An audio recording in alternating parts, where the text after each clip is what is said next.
On my 60th birthday, my son-in-law served me asylum papers for breakfast. You're just another mouth to feed. I smiled. Because what he didn't know was that my late wife had left me a $28 million inheritance. When a limousine came to pick me up the next day, I'm glad to have you here. Follow my story until the end and comment the city you are watching from so I can see how far my story has reached. I never imagined my 60th birthday would start with asylum papers served alongside my morning coffee. The irony wasn't lost on me as I sat at the kitchen table that Sarah and I had picked out together 25 years ago, watching my son-in-law Melvin slide a manila envelope across the scratched wooden surface with the satisfaction of a man who thought he'd just solved all his problems. "Happy birthday, Vicente," he said with that smirk I'd grown to despise. "Consider this my gift to you." My daughter Sadie sat frozen in her chair, her coffee mug halfway to her lips. She didn't meet my eyes. She hadn't met my eyes much since Sarah passed away 2 years ago, as if looking at me reminded her too much of the woman who used to hold this family together with nothing but love and homemade apple pie. I opened the envelope slowly, my weathered hands steadier than they had any right to be. Inside were legal documents with official letterhead. The kind that make your stomach drop even when you're expecting them, huh? Commitment papers for Sunshine Manor Assisted Living.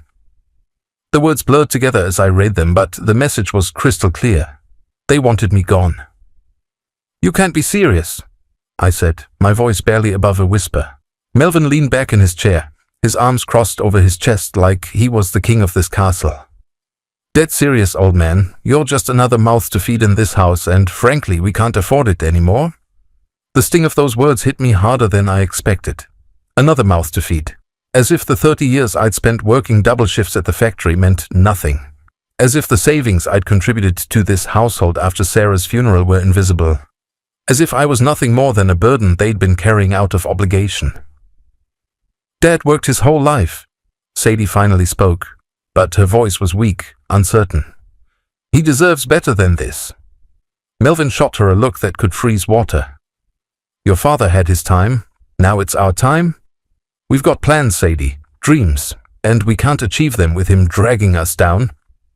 I folded the papers carefully, my mind racing back to the conversation I'd had with Sarah just 3 months before she died. She'd been lying in that hospital bed, her hand so small and cold in mine, when she'd whispered something that I'd thought was just the morphine talking.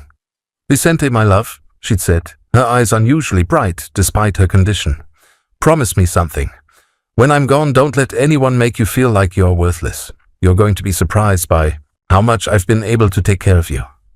At the time, I'd assumed she meant the small life insurance policy we'd scraped together over the years. $25,000 that barely covered her funeral expenses. But sitting there with those asylum papers in my hands, watching my son-in-law count me out like yesterday's garbage, I remembered the strange smile she'd given me when she said those words. "The facility isn't that bad," Melvin continued, pulling out a glossy brochure from his jacket pocket. 3 meals a day. Activities, people your own age. You'll probably be happier there anyway." I looked at the smiling elderly faces on the brochure cover, all of them gathered around a puzzle table that looked like it hadn't been updated since 1975. The place looked clean enough, but it wasn't home. It wasn't the house where Sarah and I had raised Sadie, where we'd celebrated birthdays and anniversaries, where her laughter still echoed in every room. "How long have you been planning this?" I asked, surprised by how calm my voice sounded. Melvin shrugged. "A few months. We've been looking at options." A few months? While I'd been grieving my wife, while I'd been trying to figure out how to live without the woman who'd been my anchor for 40 years, they'd been planning to ship me off like an unwanted piece of furniture. "I need some air," I said, standing up slowly. My knees protested, reminding me of all those years on the factory floor. All those overtime hours I'd worked to make sure Sadie had everything she needed growing up. As I walked toward the back door, I heard Melvin mutter something to Sadie about me being dramatic. I didn't turn around. I didn't give him the satisfaction of seeing how much his words had cut me. Instead, I stepped out onto the small porch that Sarah had loved so much, where she'd spent countless summer evenings, tending to her tomato plants and watching the sunset paint the sky in shades of orange and pink. The morning air was crisp, carrying the scent of the neighbors' roses and the distant sound of children playing in the park 3 blocks away. I pulled out the old wallet Sarah had given me for our 20th anniversary, its leather worn smooth from years of use. Hidden behind my driver's license was a business card I'd been carrying for 2 years but had never had the courage to call. Morrison, Keller and Associates, estate planning attorneys. Sarah had pressed this card into my hand the day before she went into the hospital for the last time. "When you're ready," she'd said, "call them. They'll explain everything." I'd assumed it was about her will, about the small savings account and the house deed. The standard paperwork that needed to be sorted out after someone died. But standing there on that porch with those asylum papers still warm in my back pocket, I began to wonder if there was more to Sarah's final words than I'd realized. My wife had always been full of surprises. She was the one who'd convinced me to buy Amazon stock back in 1997 when it was just some crazy internet bookstore that most people had never heard of. "Trust me, Vicente," she'd said with that mischievous smile I'd fallen in love with. "Sometimes the biggest risks lead to the biggest rewards." We'd only invested $50 back then, money we could barely afford to lose. I'd forgotten about those shares completely over the years, assuming they disappeared into the digital ether like so many of those early internet companies. But what if they hadn't? What if Sarah had been quietly watching our small investment grow while I was focused on the day-to-day struggle of keeping our family afloat? I smiled for the first time in months, a real smile that came from somewhere deep inside my chest. Let Melvin think he'd won. Let him believe that he'd successfully cornered the old man into submission. Because what he didn't know, what none of them knew, was that Sarah had always been the smartest person in any room she entered. And if I was right about what she'd left behind, tomorrow was going to be very different from today. The next morning I was sitting in my usual spot at the kitchen table, nursing a cup of coffee and trying to pretend that yesterday hadn't happened, when the doorbell rang. It wasn't the quick, impatient buzz that delivery drivers used or the familiar pattern that neighbors had. This was a long, formal chime that seemed to echo through the house like an announcement. Sadie looked up from her phone, frowning. "Are you expecting someone, Dad?" I shook my head, but my pulse had already started to quicken. I'd made the call to Morrison, Keller and Associates the night before, after Melvin and Sadie had gone to bed. The conversation had been brief, but intriguing. The receptionist had simply said, "We've been waiting for your call, Mr. Valdez. Someone will be in touch very soon." Melvin appeared in the doorway, his hair still messy from sleep, wearing the same ratty bathrobe he'd had since college. "Who the hell is ringing our doorbell at 8 in the morning?" The bell rang again, and this time I stood up. "I'll get it." "No, I'll get it," Melvin said, pushing past me with the territorial aggression of a man who thought he owned everything in this house. "It's probably some salesman." I followed him to the front door, Sadie trailing behind us with curious concern written across her face. When Melvin pulled open the door, we all stood there in stunned silence. A man in a crisp black suit stood on our porch, his posture so perfect it looked military. Behind him, parked in our narrow driveway, was a sleek black limousine that seemed to stretch half the length of our block. The morning sun reflected off its polished surface like it was made of liquid obsidian. "Good morning," the man said, his voice smooth and professional. "I'm looking for Vicente Valdez." Melvin's mouth opened and closed like a fish gasping for air. What do you want with him?" The driver's eyes found mine over Melvin's shoulder. "Mr. Valdez, I'm here to take you to your 10 o'clock appointment with Morrison, Keller and Associates." I felt something shift in my chest, a mixture of excitement and vindication that I hadn't experienced in years. "Of course. Let me get my jacket." Wait, Melvin sputtered, stepping between me and the driver. "What appointment? What's this about?" I paused, enjoying the confusion and barely concealed panic in my son-in-law's voice. "Just some business related to Sarah's affairs. Nothing that concerns you." "Everything in this house concerns me," Melvin snapped, but there was an edge of uncertainty in his voice now. "What kind of business?" The driver checked his watch with the practiced patience of someone who dealt with family drama professionally. "I'm afraid we're on a schedule, sir. The attorneys don't like to be kept waiting." Sadie stepped forward, her face pale. "Dad, is everything okay? Are you in some kind of trouble?" I reached out and squeezed her shoulder gently. No trouble, sweetheart. Your mother just wanted to make sure I was taken care of. I should have handled this months ago. Taken care of how? Melvin demanded.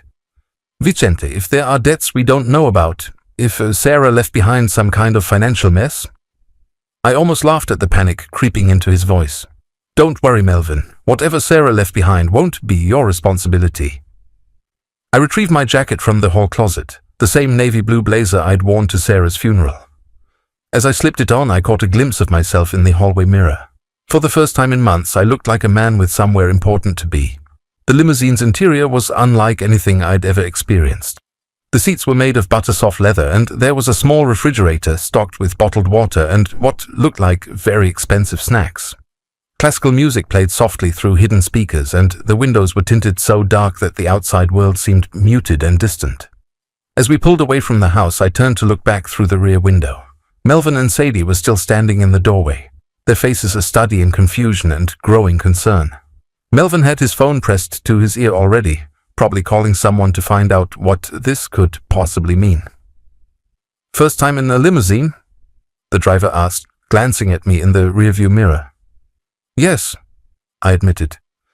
Sarah always joked that we'd ride in one someday, but she said it would probably be to our own funerals.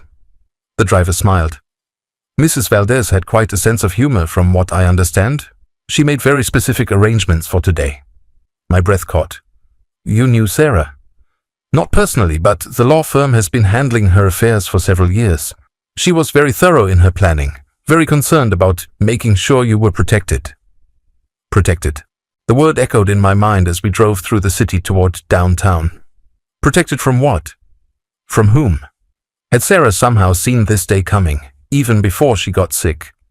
Had she known that without her there to keep the family together, Melvin would eventually show his true colors? The law firm's offices were in one of those gleaming glass towers that made you feel small just looking at them. The driver escorted me to the 42nd floor, where a receptionist with kind eyes and gray hair smiled at me like she'd been expecting me for years. Mr. Valdez, such a pleasure to finally meet you. Mrs. Valdez spoke of you often. Please, right this way. The attorney's office was all dark wood and leather-bound books, the kind of place where serious money was discussed in whispers. James Morrison was younger than I'd expected, maybe 45, with the kind of calm confidence that came from delivering life-changing news on a regular basis. Vicente, he said, standing to shake my hand. Please sit down. I know this must all seem very mysterious. I settled into the chair across from his massive desk. Sarah always did like her surprises. Morrison smiled. Indeed she did.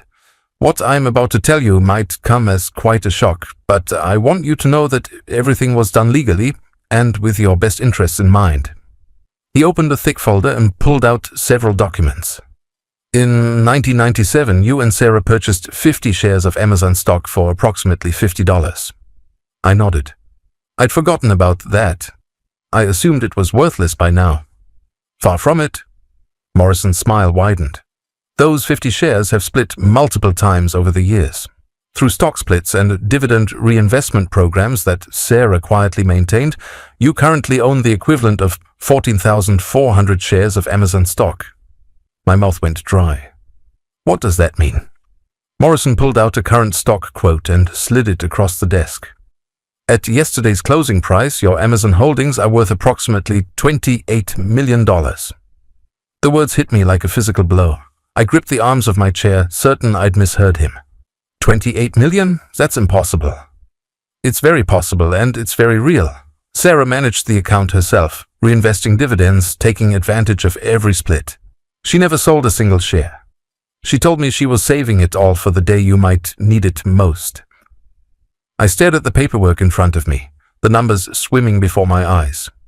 $28 million. More money than I'd earned in my entire lifetime. More money than I'd ever imagined possessing. There's more, Morrison continued gently.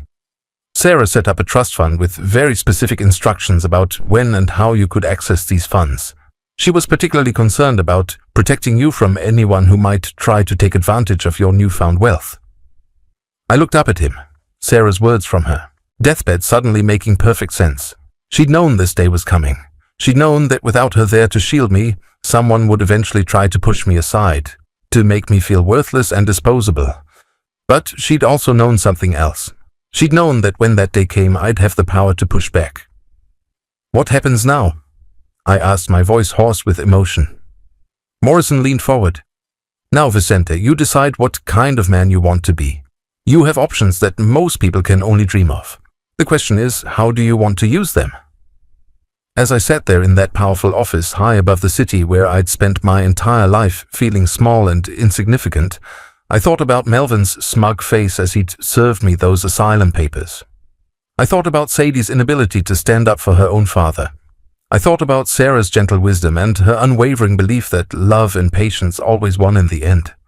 And for the first time since Sarah's death, I knew exactly what I was going to do. The ride back home felt like traveling between two different worlds. In the span of 3 hours, I'd gone from being a man facing forced exile to someone with more money than entire neighborhoods combined. The numbers kept spinning in my head like a slot machine that had finally hit the jackpot.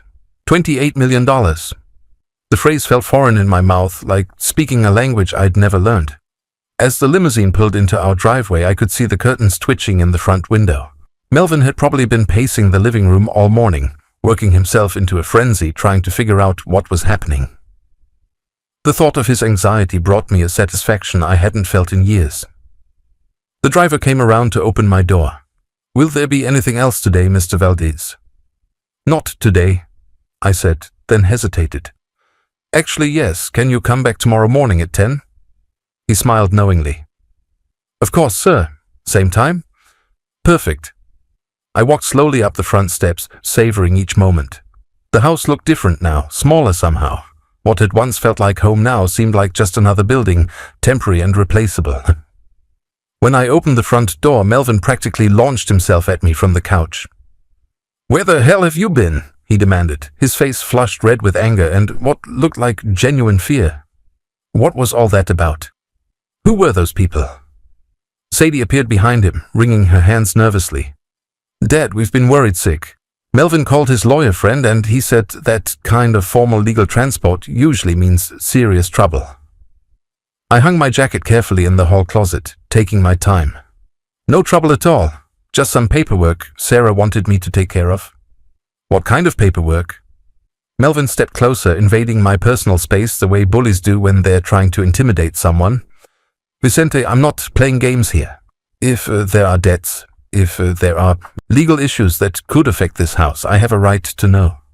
I looked at him calmly, remembering how just yesterday that aggressive posture would have made me shrink back, would have made me apologize for existing. Today it felt like watching a child throw a tantrum. "You're absolutely right," I said, and I watched him relax slightly, thinking he'd won. "You do have a right to know about anything that affects this house." Melvin nodded smugly. "Exactly. So, what is it? Medical bills? Credit card debt? What did Sarah leave behind?" I walked into the living room and sat down in my usual chair, the one recliner that Sarah had bought me for my 50th birthday. She left behind quite a lot, actually. Sadie perched on the edge of the couch, her eyes wide with concern. "Dad, just tell us. Whatever it is, we'll figure it out together." The word together hung in the air like a question mark. Yesterday, when they'd served me asylum papers, there hadn't been any talk of figuring things out together. Yesterday, I'd been just another mouth to feed, a burden to be shuffled off to some facility where I could slowly disappear from their lives. "Do you remember?" I said slowly. "Back in 1997, when Sarah convinced us to buy some stock in that internet company." "Amazon?" Melvin snorted. "That stupid bookstore thing. Yeah, I remember. You wasted $50 on some get-rich-quick scheme that Sarah read about in a magazine. What about it?" "I was wondering whatever happened to those shares." "They're probably worthless," Melvin said dismissively. "Most of those .com companies went bust years ago. If you're thinking you can cash them in to pay for the nursing home, you're dreaming." I nodded thoughtfully. "You're probably right. $50 doesn't seem like much, does it?" "It was a waste of money then, and it's probably worth even less now," Melvin said with the confidence of someone who'd never bothered to check his assumptions. I pulled out the folder that Morrison had given me, thick with legal documents and stock certificates. Well, let me read you exactly what happened to that $50. Melvin's expression changed as he saw the official letterhead on the papers. Sadie leaned forward, her face pale. Those 50 shares that we bought in 1997, I began, reading from the document Morrison had prepared for me, split 3 times between 1998 and 2005. Each split doubled our holdings. What does that mean? Sadie asked quietly. It means our 50 shares became 400 shares. Then Sarah enrolled them in something called a dividend reinvestment program, which used the quarterly dividend payments to automatically purchase more stock. Melvin was staring at the papers in my hands like they might explode. How many shares do we have now? I looked down at the document, even though I'd already memorized every number. 14,400 shares. The silence in the room was absolute. I could hear the old refrigerator humming in the kitchen, the sound of children playing in the street outside, the tick of the clock on the mantelpiece that had belonged to Sarah's grandmother. And what's each share worth? Sadie whispered. I did the math out loud, slowly and clearly. As of yesterday's market close, approximately $1,944 per share. Melvin's face went white. I watched him try to do the calculation in his head, watched the exact moment when the reality hit him like a physical blow. That's, he started, then stopped, his mouth working soundlessly. $28,013,600? I finished for him. Give or take a few thousand, depending on how the market opens tomorrow.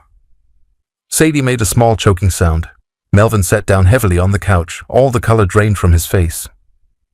That's impossible, he said weakly. You're making this up. I handed him the official documents from Morrison, Keller and Associates.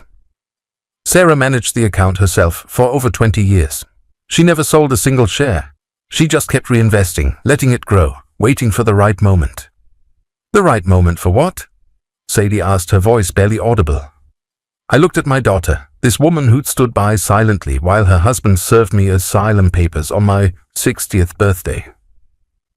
For the day when someone might try to convince me that I was worthless, that I was just another mouth to feed. Melvin was frantically reading through the papers, his hands shaking. This can't be legal. There has to be some mistake. People like us don't just become millionaires overnight. We didn't become millionaires overnight. I corrected him gently. We became millionaires over the course of 26 years, one dividend payment at a time. Sarah just never mentioned it because she was waiting for the right moment to tell me. I stood up, feeling stronger than I had in months. She left me a letter, you know. Morrison gave it to me along with all the financial documents. I pulled Sarah's letter from my jacket pocket. Her handwriting was shaky near the end, when the medications had made it hard for her to hold a pen, but her words were clear and purposeful. My dearest Vicente, I read aloud. If you're reading this letter, it means someone has made you feel like you don't matter anymore. It means someone has forgotten that you worked double shifts for 30 years to provide for this family. It means someone has forgotten that you deserve respect and dignity in your golden years. Melvin was staring at me with an expression I'd never seen before.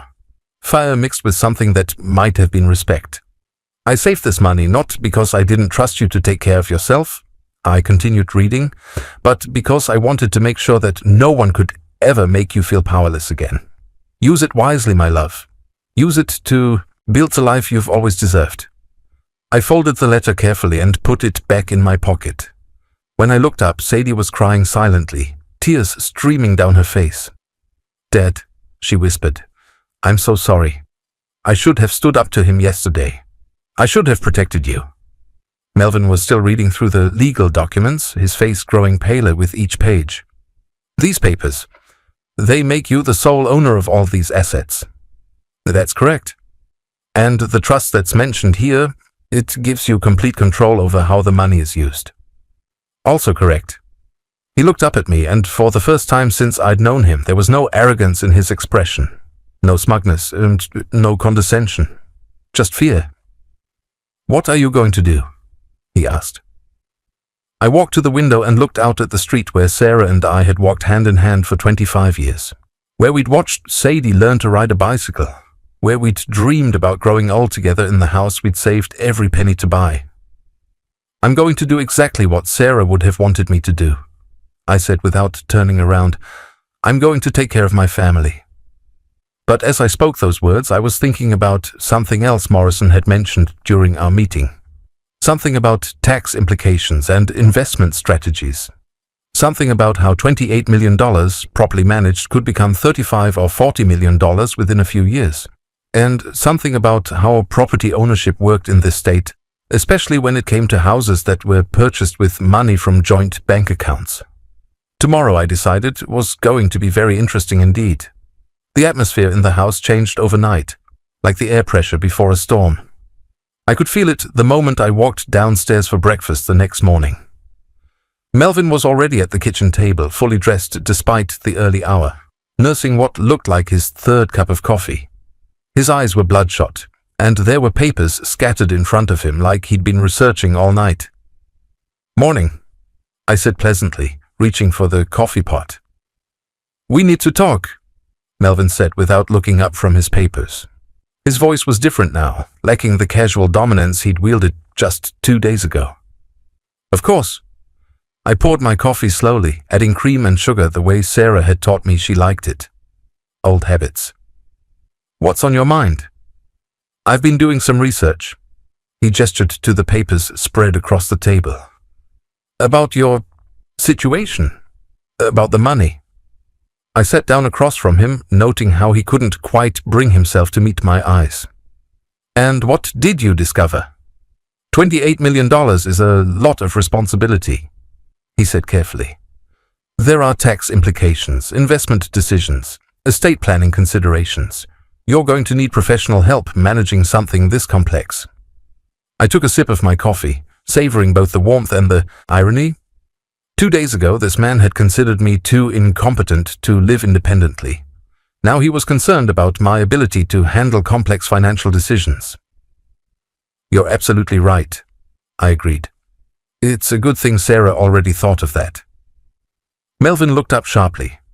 "What do you mean?" "The trust she established comes with a complete financial management team. Accountants, investment advisors, tax specialists. Everything's already arranged." I pulled out my phone and showed him the contact information Morrison had given me. They've been managing accounts like this for decades. I watched something die behind Melvin's eyes. Whatever plan he'd been formulating during his sleepless night had just crumbled. "Of course," he said weakly. "Sarah always was thorough." Sadie appeared in the doorway, still in her robe, looking like she hadn't slept much either.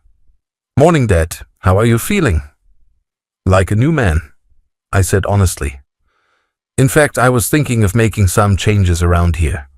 Both of them tensed. Melvin's grip tightened on his coffee mug. "What kind of changes?" Sadie asked cautiously.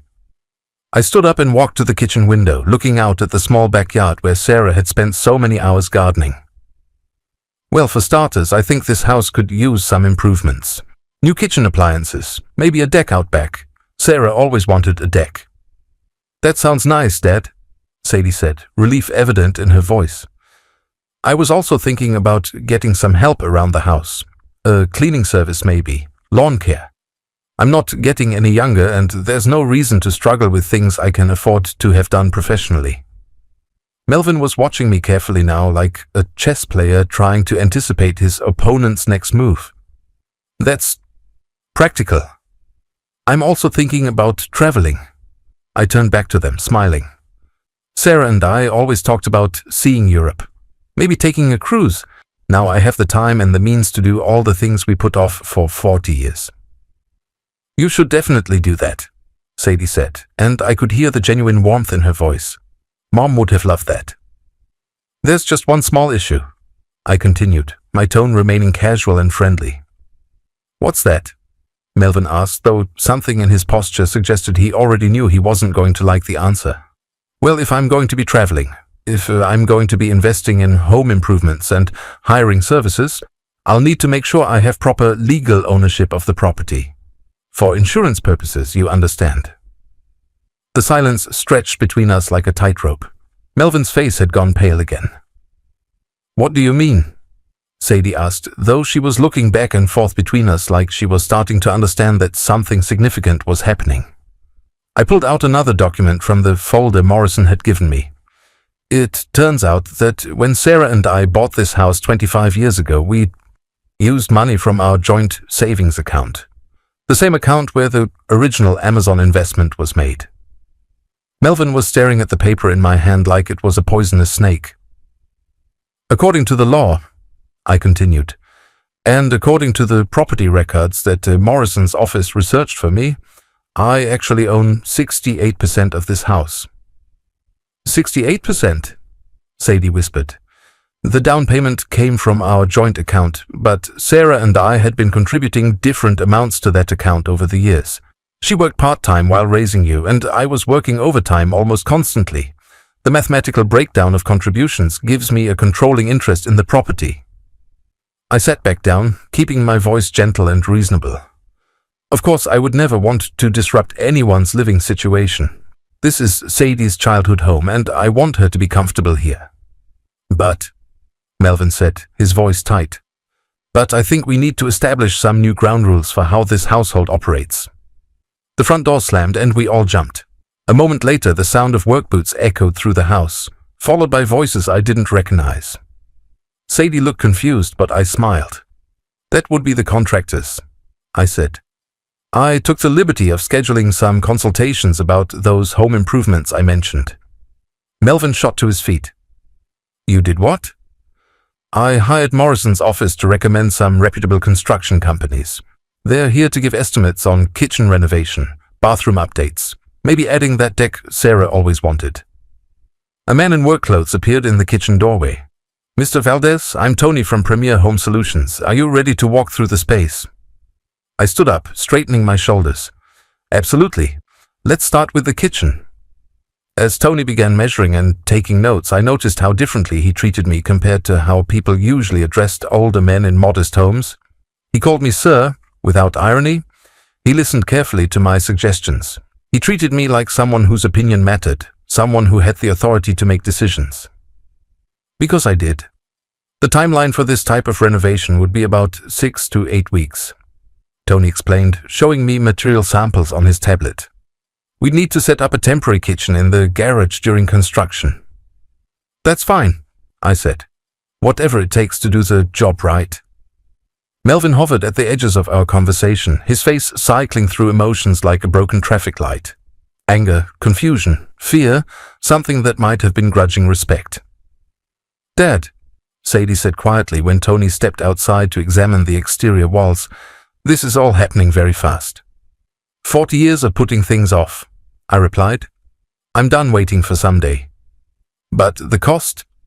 I smiled at my daughter, remembering the little girl who used to worry about spending too much on Christmas presents.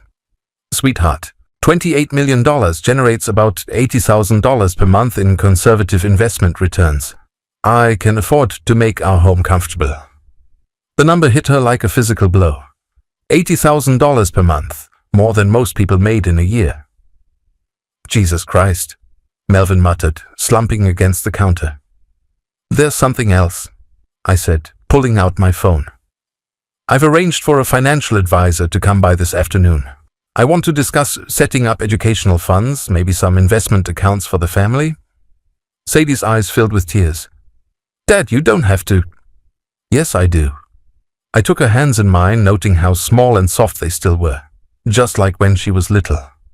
Sarah didn't save this money so I could hoard it. She saved it so our family could have security, so we could have choices. I looked over at Melvin, who was staring at the floor. That includes you, Melvin. I know we've had our differences, but you're part of this family. Sarah loved you like a son. He looked up at me, and for the first time since I'd known him, I saw something vulnerable in his expression. I don't understand. After yesterday, after the things I said, yesterday was yesterday, I said simply. Today is today. And today I'm choosing to focus on building something positive for all of us. But even as I spoke these gracious words, I was thinking about the conversation I'd had with Morrison that morning. About property law and household authority, about how certain decisions could be made unilaterally by majority property owners. About how someone who owned 68% of a house could make rules about who lived there and under what conditions. I wasn't planning revenge. I was planning something far more elegant than that. I was planning justice. The kind that comes wrapped in kindness and delivered with a smile. The kind that Sarah would have approved of. In fact, I said, as another contractor appeared at the back door, I think it's time we had a family meeting tonight after dinner. There are some things we need to discuss about how this household is going to operate going forward. Melvin went very still. What kind of things? I smiled pleasantly. Oh, just some basic guidelines, expectations, ways to make sure everyone feels respected and valued in their own home. The words hung in the air like a promise and a threat, all wrapped into one. The family meeting I'd promised took place in our living room at 8 o'clock that evening, but the atmosphere had already shifted dramatically since morning. Word travels fast in our neighborhood, and by afternoon, 3 different neighbors had called to ask about the parade of contractors, financial advisors, and what Mrs. Henderson from next door described as very important-looking men in expensive suits. I'd spent the day watching Melvin cycle through what looked like the stages of grief. Denial had lasted until about noon when the second contractor arrived to measure for new windows. Anger had surfaced during lunch when he'd snapped at Sadie for suggesting that maybe they should start treating me with more respect. Bargaining had begun around 3 o'clock when he'd started making casual suggestions about how we should manage our newfound wealth. Now, as we sat in the living room that Sarah had decorated with such care, I could see that he'd reached some form of acceptance. But it wasn't the peaceful kind. It was a desperate acceptance of a gambler who'd just realized he'd bet everything on the wrong horse. Before we begin, I said, settling into my chair with a folder full of documents, I want to thank you both for your patience today. I know this has been overwhelming. Sadie nodded, curled up on one end of the couch in her favorite sweater. Dad, I'm still trying to wrap my head around all of this. Yesterday we were worried about nursing home costs, and now we have choices. I finished gently. More choices than most people dream of. Melvin was sitting rigidly upright, his hands clasped in his lap like a student waiting to be disciplined. Vicente, I want you to know that I've been thinking about yesterday. About the things I said. I was under a lot of pressure and I didn't handle it well. I studied his face carefully. The apology sounded rehearsed, like something he'd been practicing in front of the bathroom mirror. What kind of pressure, Melvin? He glanced at Sadie, then back at me. Financial pressure. The kind that makes you say things you don't mean. I see. I opened my folder and pulled out a document that had arrived by messenger just before dinner. That's interesting because I had a very enlightening conversation with Morrison's office this afternoon. Both of them tensed. It seems that when you're dealing with this level of wealth, financial institutions become very cooperative very quickly. They're happy to share information about property liens, outstanding debts, that sort of thing. Melvin's face had gone pale again. What kind of information? I put on my reading glasses, a gesture that I knew made me look more serious. Well, for instance, I learned that this house has a second mortgage on it that I was never told about. A second mortgage that was taken out 18 months ago for $97,000. Sadie's head snapped toward her husband. What? Melvin, you said that was all handled. You said the refinancing was just to get a better interest rate. It was, Melvin said quickly. The second mortgage was just temporary, to consolidate some other debts. I nodded thoughtfully. What kind of debts? The silence stretched long enough for me to hear the grandfather clock in the hallway chiming the half hour. Finally, Melvin exhaled, shakily. Credit cards, some medical bills, and... He paused, closing his eyes. Some gambling debts. Gambling debts, I repeated, my voice neutral. Sadie was staring at her husband like she'd never seen him before. Melvin, you promised me you stopped going to the casino. You swore that was over. It was over, he said desperately. But then Sarah got sick and the medical bills started piling up. And I thought if I could just win enough to cover everything. How much? I asked quietly. How much what? How much do you owe in gambling debts? Melvin's shoulders sagged. $43,000. Sadie made a small sound like she'd been punched in the stomach. And the credit cards? 28,000. Medical bills that insurance didn't cover? 15,000. I did the math in my head. So the $97,000 second mortgage wasn't quite enough to cover everything. No, Melvin whispered. There's still about 23,000 outstanding. Outstanding to whom? Another long pause.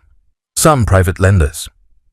I'd been in the working world long enough to know what private lenders meant when it came to gambling debts. These weren't the kind of people who sent polite payment reminders through the mail. How long do you have? I asked. They want the full amount by the end of the month. And if you can't pay? Melvin looked at his hands. They've made it clear that default isn't an option. I leaned back in my chair, understanding now why Melvin had been so desperate to get rid of me.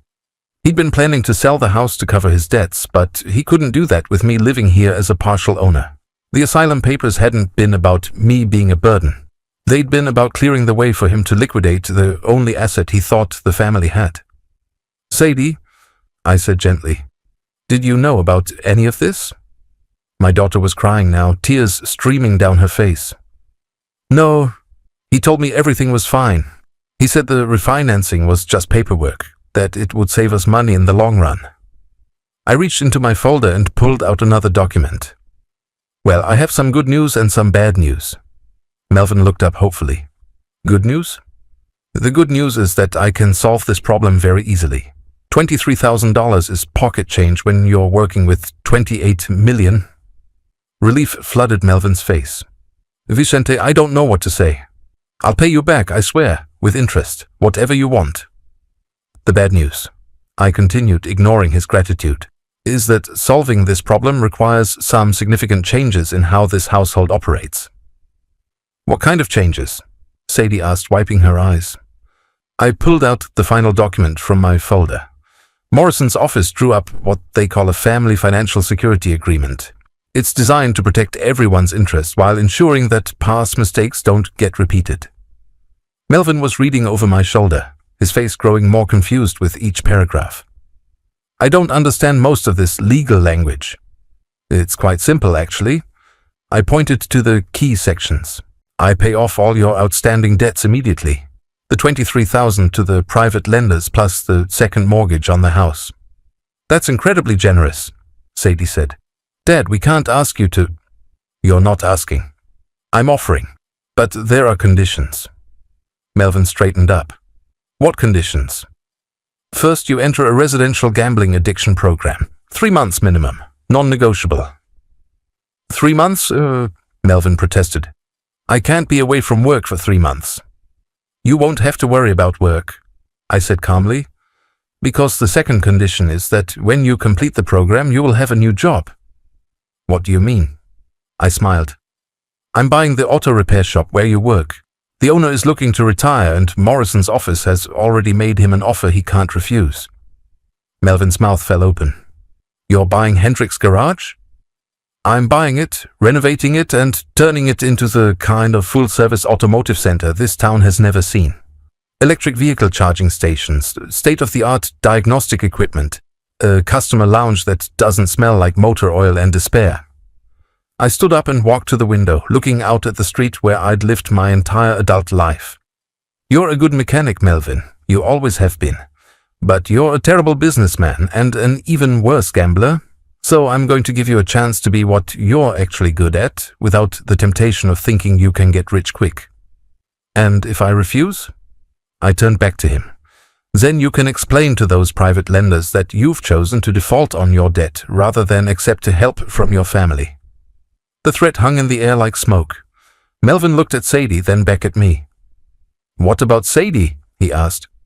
What happens to her while I'm in rehab? Sadie is welcome to stay here as long as she wants. This is her home. I paused, letting the weight of ownership settle in the room. Of course, there will be some house rules. Such as?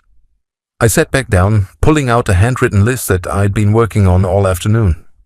No gambling of any kind, no alcohol in the house without my permission, no major financial decisions made without family consultation, and most importantly, I looked directly at Melvin, remembering the humiliation I'd felt just 3 days ago. Everyone in this household will be treated with respect and dignity, regardless of their age or financial contribution. There will be no more talk of anyone being just another mouth to feed. Melvin flinched like I'd slapped him.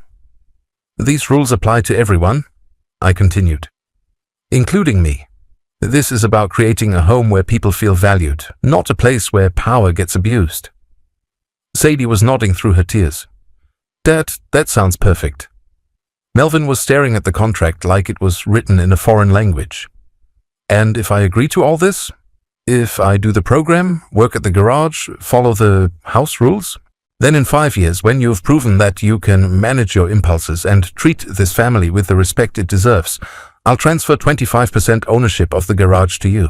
In 10 years, if you continue to meet the terms of this agreement, it becomes 50%. I pulled out a pen and set it on the coffee table between us. You're not my employee, Melvin. You're my son-in-law. But you're going to earn back the trust you've lost, one day at a time. Melvin stared at the pen for a long time.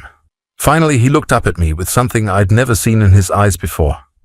It wasn't fear or resentment. It was something that might have been respect. Sarah would have done the same thing, wouldn't she? He said quietly. I thought about my wife, about her endless patience with people who disappointed her, about her belief that everyone deserved a second chance if they were willing to work for it. Sarah would have forgiven you the moment you asked, I said. But she also would have made sure you never had the opportunity to hurt this family again. Melvin picked up the pen, his hand trembling slightly. Where do I sign? 6 months later, I stood in the kitchen of our renovated home, watching the morning sun stream through windows that actually let in light, instead of just highlighting the dust. The transformation was remarkable, but it was nothing compared to the transformation in our family. The contractors had finished their work 3 weeks ago, and the house Sarah and I had bought as young newlyweds now felt like the home we'd always dreamed it could be. The kitchen gleamed with new appliances and granite countertops. The deck Sarah had always wanted stretched across the entire back of the house, complete with a pergola where morning glories were just beginning to climb. But the most important changes weren't visible in the architecture. Sadie appeared in the doorway, dressed for work but carrying a cup of coffee that she made using the espresso machine I'd insisted on installing. She looked different now, lighter somehow, like she'd been carrying invisible weights that had finally been lifted. Morning, Dad. Sleep well. Better than I have in years, I said honestly. What time does your shift start? Not until 10. I'm picking up Melvin from the center first. Today was the day.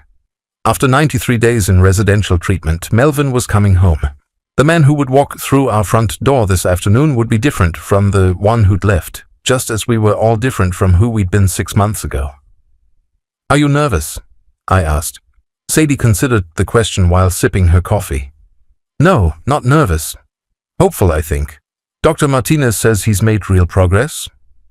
Dr. Martinez had been calling me weekly with updates per the agreement we'd signed. Melvin had struggled the first month, fighting the program and insisting that his gambling wasn't really an addiction, just a series of bad choices. But something had shifted around week 6, and the man I'd spoken to on the phone last week sounded nothing like the desperate, angry person who'd served me asylum papers on my birthday. Has he seen the garage yet? Sadie asked. I smiled. Not yet. I wanted it to be a surprise. The transformation of Hendrick's garage into Valdez Automotive Services had been my personal pet project. What had once been a grimy, outdated shop with poor lighting and ancient equipment was now a state-of-the-art facility that looked more like a medical clinic than a traditional garage. Clean white floors, LED lighting, computerized diagnostic equipment, and a customer waiting area with comfortable chairs, free Wi-Fi, and coffee that didn't taste like motor oil. The grand reopening was scheduled for next Monday, and we'd already booked solid for the first 3 weeks. Word had spread through town about the shop's transformation, and people were driving in from neighboring counties to see what we'd built. You know, Sadie said, settling into one of the new breakfast bar stools, I never thanked you properly for what you did. Which part? All of it.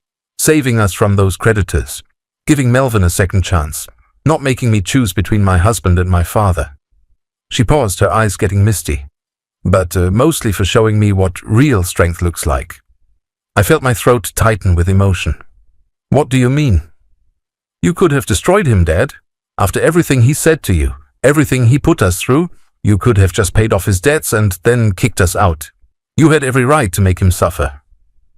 I thought about those first few days after learning about the inheritance, when anger had burned in my chest like acid, when I'd fantasized about watching Melvin grovel, about making him feel as small and worthless as he'd made me feel. Your mother taught me something important, I said finally. Revenge might feel satisfying in the moment, but it never actually heals anything. What heals is justice, and justice isn't about punishment. It's about creating a situation where everyone can become the best version of themselves. Sadie nodded, understanding. Is that why you structured everything the way you did? The gradual ownership transfer, the performance requirements? Your husband needed to learn that respect is earned, not demanded. And I needed to learn that having power doesn't mean you have to abuse it. I poured myself another cup of coffee, savoring the morning ritual that had once felt like the highlight of my limited existence. The money didn't change who I am. It just gave me the tools to become who I was always meant to be. The front door opened and we heard footsteps in the hallway. For a moment my chest tightened with the old anxiety. But then Melvin appeared in the kitchen doorway and I barely recognized the man standing there. Gone was the cocky swagger, the defensive posture, the barely contained aggression that had defined him for as long as I'd known him. This man stood straighter but seemed more humble. His eyes were clear in a way they hadn't been for years, and when he saw me, he didn't look away. Vicente, he said simply, thank you for bringing me home. I stood up and extended my hand. He shook it firmly, looking me directly in the eye. Welcome back, I said. Are you ready to see what we've built? An hour later, we stood in the parking lot of Valdez Automotive Services, and I watched Melvin's face as he took in the transformation.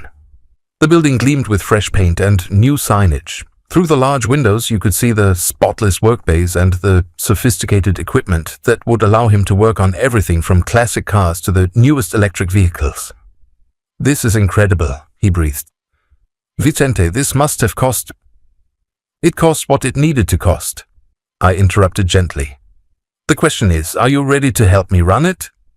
He was quiet for a long moment, looking at the building where he'd spent the last 8 years working for someone else, dreaming of someday having his own shop, but never believing it was possible. I know I don't deserve this, he said finally. I know I haven't earned the right to be trusted with something this important. You're right, I agreed. You haven't earned it yet, but you can. I pulled out a set of keys and handed them to him. These are yours, but remember our agreement? Respect, responsibility, and patience. Those are the keys that really matter. Melvin took the keys and I saw his hands shake slightly. What if I fail? What if the old habits come back? Then we deal with it, I said simply. But I don't think you're going to fail, Melvin. You know what rock bottom feels like now, and you know what it costs not just you, but everyone who loves you. That evening we had dinner on the new deck, watching the sunset paint the sky in shades of orange and pink that would have made Sarah smile.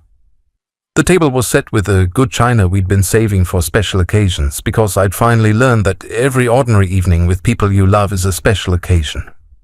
Melvin told us stories from rehab, about the other people he'd met, and the things he'd learned about himself. Some of the stories were painful, but he told them without flinching, owning his mistakes in a way that the old Melvin never could have managed.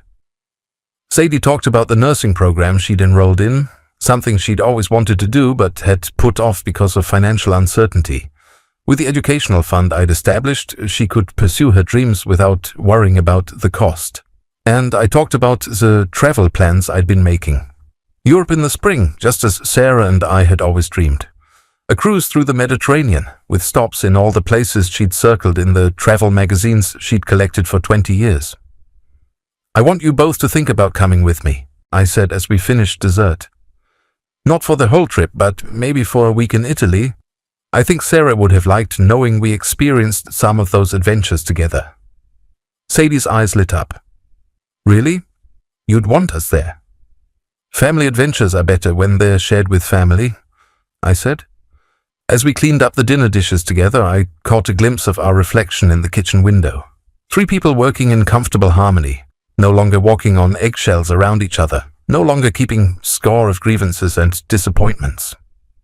Later that night, I sat alone on the deck, looking up at stars that seemed brighter than they had in years. I pulled out my phone and opened the photo album I'd created of Sarah's pictures. Her smile looked out at me from dozens of memories, and for the first time since her death, seeing her face didn't fill me with overwhelming sadness. Instead, I felt gratitude. Gratitude for 40 years with a woman wise enough to plan for a future she wouldn't live to see. Gratitude for a second chance to be the man she'd always believed I could be.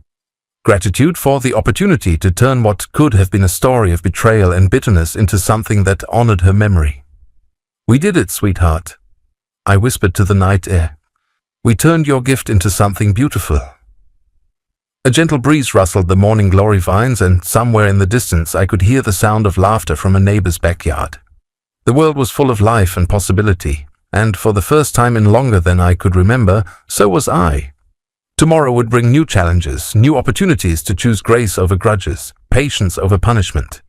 But tonight, sitting in the home we'd built together with the family we'd saved together, I felt the deep satisfaction that comes from knowing you've honored both the past and the future.